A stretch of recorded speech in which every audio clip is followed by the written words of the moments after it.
Chers frères et sœurs, la parole de Dieu peut des fois nous passer de travers, surtout quand on est en plein ou en plein pied dans la vie, quand on fait face aux difficultés de la vie. Il serait difficile qu'on parle de la bonne nouvelle à quelqu'un qui est en plein dans la vie. C'est pourquoi il est nécessaire que nous prenions une attitude raisonnable, que nous repensions notre façon de faire, que nous nous tournions plutôt vers l'avenir, pas que nous fuyions le présent et les événements du monde, mais que notre pensée soit orientée vers cette espérance que Dieu nous donne. Et la parole de Dieu ne ment jamais. La parole de Dieu ne ment jamais. Et quand le Seigneur dit, par exemple, en Ésaïe, chapitre 61, verset 1, quand il dit « L'Esprit du Seigneur, l'Éternel, est sur moi, car l'Éternel m'a oint pour porter les bonnes nouvelles aux malheureux. Il m'a envoyé pour guérir ceux qui ont le cœur brisé, pour proclamer aux captifs la liberté et aux prisonniers la délivrance. » Il est parfois difficile de penser que la parole qu'on vous porte est une bonne nouvelle quand on est en plein dans les difficultés. Bon, il ne faut pas mal comprendre les choses. La difficulté, les problèmes vont toujours exister. Mais quand on fait appel à Dieu, il y a toujours la solution aux problèmes. Il y a des problèmes, il y a des solutions. Il faut toujours penser à ça et penser toujours à ce que les problèmes, on ne peut pas les éviter, mais les solutions, on peut les influencer.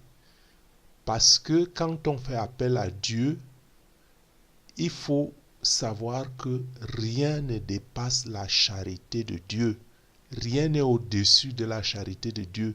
Rien n'est en fait impossible. Que tout ce dont nous avons besoin, c'est Dieu. Quand Dieu est avec nous, alors tous nos problèmes, quels qu'ils soient, ils trouveront une solution. Il faut que Dieu soit avec nous.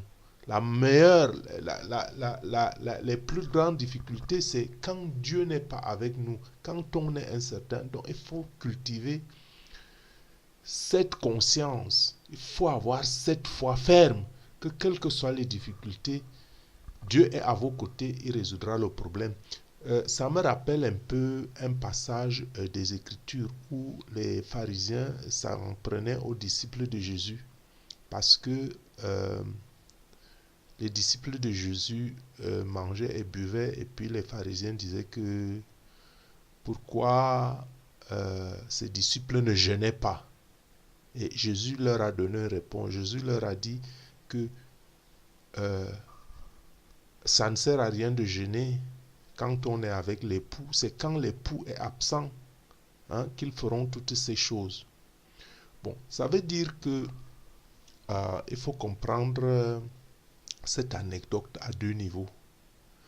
Certes, le Christ revient, ça veut dire que le Christ n'est pas avec nous. Mais le Christ nous envoie un consolateur. Ce consolateur, c'est le Saint-Esprit. Donc, des fois, quand on dit que Dieu est avec nous, c'est cette conscience, c'est cette foi que nous avons, c'est cette espérance que nous mettons en lui qui fait qu'il soit avec nous. Mais en fait, il n'est pas avec nous parce que physiquement, il est séparé de nous, il est monté au ciel. Donc nous sommes, disons, un peu des orphelins. Mais en esprit, il est avec nous. Physiquement, il n'est pas avec nous. Et c'est pour ça donc que quand on parle d'annoncer la bonne nouvelle aux malheureux, cela a toute sa signification. Nous savons que puisque nous sommes séparés de lui, nous sommes tous malheureux, nous sommes tous pauvres, Nous sommes tous orphelins. Quoi qu'il soit avec nous, quoi qu'il nous envoie le consolateur, que notre situation ici sur terre ne peut jamais être la même que quand nous serons avec lui.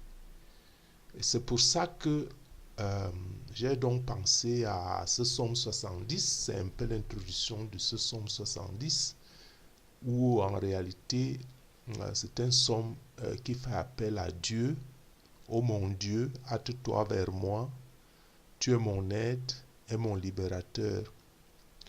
Hein, c'est un psaume qui se réfère au maître de chant de David pour faire souvenir.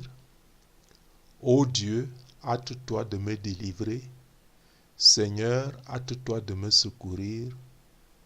Qu'ils soient honteux et confus, ceux qui cherchent mon âme, qu'ils reculent et rougissent, ceux qui désirent ma perte. Qu'ils retournent en arrière à cause de leur honte, ceux qui disent « Ah, ah », qu'ils soient dans l'allégresse et se réjouissent en toi, tous ceux qui te cherchent. Qu'ils disent sans cesse « Gloire à Dieu », ceux qui aiment ton salut. Moi, je suis pauvre et indigent. Ô Dieu, hâte-toi vers moi. Tu es mon aide et mon libérateur. Éternel, ne tarde pas. Donc, c'est ce que je disais un peu à l'introduction de ce psaume, frères et sœurs, que bien que Dieu, Jésus, nous envoie un consolateur, nous sommes pour le moment des pauvres, nous sommes des indigents, nous sommes un peu orphelins quand on considère la félicité que nous pourrions avoir, que nous aurons quand Christ reviendra et qu'il nous amènera dans les cieux. Et c'est ce qui fait que cette parole de Ésaïe 61:1 s'adresse directement à vous qui êtes croyants, parce que vous ne pouvez pas vous l'imaginer, même si vous êtes je dirais dans la joie, si vous n'avez pas les mêmes difficultés que les autres, même si vous n'êtes pas captif, même si vous n'êtes pas prisonnier, même si vous ne vous estimez pas aussi malheureux, sachez tout de même que vous êtes malheureux, que vous êtes orphelin, parce que votre condition, quand le Christ viendra vous chercher, n'est même pas, ce n'est même pas quelque chose que vous pouvez vous imaginer. Donc il faut toujours vous mettre dans cet état d'esprit quand vous êtes un grand croyant, un croyant qui a une grande foi. Donc, quand on dit la bonne nouvelle s'adresse à tous les fils de Dieu, parce que physiquement, nous sommes éloignés de lui, nous sommes orphelins, bien qu'en esprit, nous ayons un consolateur, bien qu'il soit en nous. Et c'est pour ça que je reprends aussi, après ce psaume 70, psaume où on implore le Seigneur de venir à notre aide. Je reprends un peu bien la parole d'Ésaïe 49, du verset 8 au verset 10, et je la lis. Ainsi parle l'Éternel, au temps de la grâce, je t'exaucerai, et au jour du salut, je te secourrai. Je te garderai et je t'établirai pour traiter alliance avec le peuple, pour relever le pays, pour redistribuer les héritages désolés, pour dire aux captifs, sortez, et à ceux qui sont dans les ténèbres, paraissez. Ils paraîtront sur les chemins, et ils trouveront des pâturages sur tous les couteaux. Ils n'auront pas faim, et ils n'auront pas soif. Le mirage et le soleil ne les feront point souffrir, car celui qui a pitié d'eux sera leur guide, et il les conduira vers les sources d'eau. Que le Seigneur te bénisse, que le Seigneur revienne et qu'il nous garde dans son amour. Amen.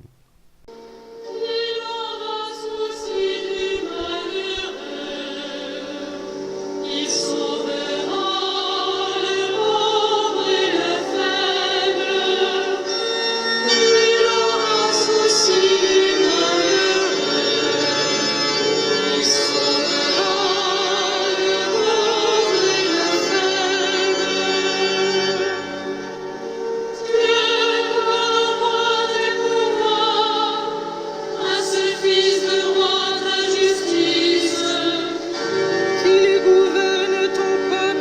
justice.